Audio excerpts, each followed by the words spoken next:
Hello everyone. Thought I'd scan over some of these details. Every one of these is a sticker that I've made on a thermal printer from actual photographs, dead on, straight, square photographs with the original warning placards. I've had to edit some of them because of, fuzzy spots or whatever, or where the paint, they would originally screen printed these with paint, was worn off. They're of course 1-to-1 scale. The radio call, that's her serial number 501083.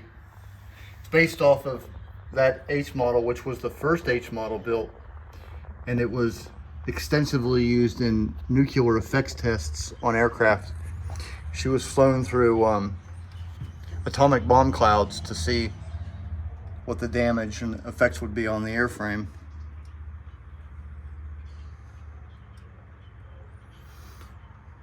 I think that's about the only incorrect thing, is that should say miles per hour, but it's the exact gauge, but it's only off by like 1 digit. But those things are expensive, so I'm gonna let it slide. These do what the real ones, you have to adjust these vanes one at a time.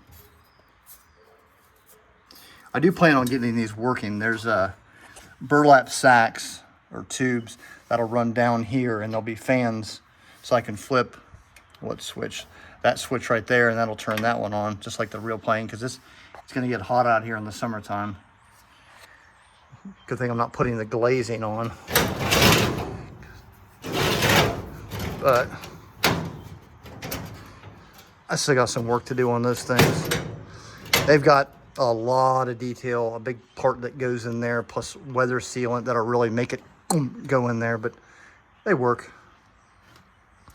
Reinstalled, halfway reinstalled these placards. That's not a real data plate, but it's exactly the way it would have appeared on the real aircraft. That is a reproduction.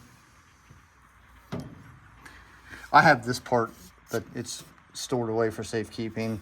I have the indicator for the ground wheel position as well. I got this D2 up here because he's missing his Zeus studs. I need to find some install, plus he needs new glass and he needs new oxygen warning labels. I've got the one that was originally up there in the riser that I just completed and installed.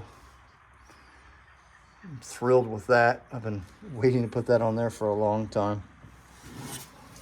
So in here, you can see oxygen portable recharger. That's the bottle you would use to hook up to your oxygen mask for when you had to travel between these located elsewhere in the airplane. There's pretty much one at every station.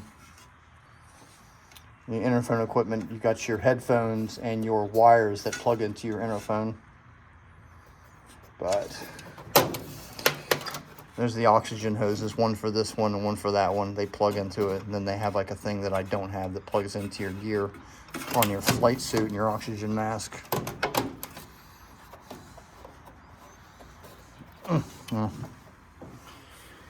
Pilot's map case and checklist.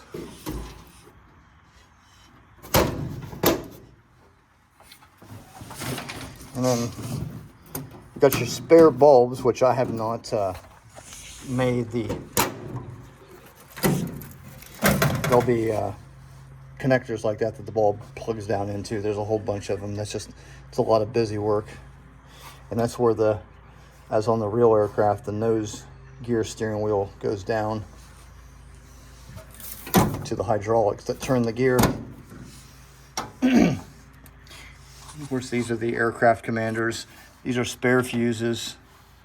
These are for the center pedestal. This is for the main panel. And this is for the overhead floodlights, which are actually right there. They've got a big thing that I need to make, and got to get these switches. These switches are right there. but we're getting there.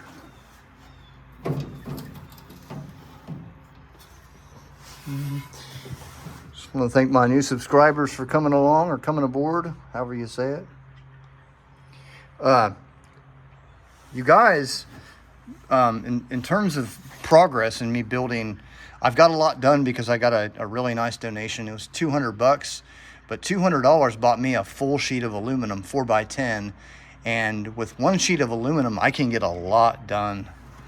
Along with that, I bought new cutter heads for my power shears and drill bits. Stuff like that adds up.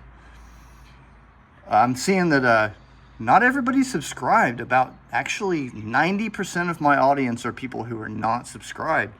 So if you guys would do me the favor, just, you know, subscribe for me, like my videos, and I don't care, you don't even have to watch them, just have them playing so I can get that watch time, because that's what's ultimately going to add up. That's going to make YouTube pay for building. And the more money I get from that, the more time I can spend, the more crazy this build's going to be. I mean, if I have to put parts out on the driveway, you know, so be it, because there ain't no rules against it.